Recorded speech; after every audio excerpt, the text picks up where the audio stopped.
In this guide, I'm going to show you guys how to change a kid's profile on Netflix into a normal profile. Let's get started.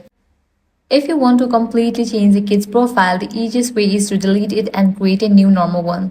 To do that, tap the edit icon at the top right, select the kid's profile, scroll down and choose delete profile. Confirm by tapping delete. Once that's done, you can create a brand new profile by selecting add profile, naming it and saving it. This will be a normal profile with no restrictions. There's also another option if you don't want to delete the kid's profile completely. In the account settings, you'll see the view restrictions for the kid's profile. By default, it's set to 7 plus and below. Tap change confirm with the password and adjust the maturity rating.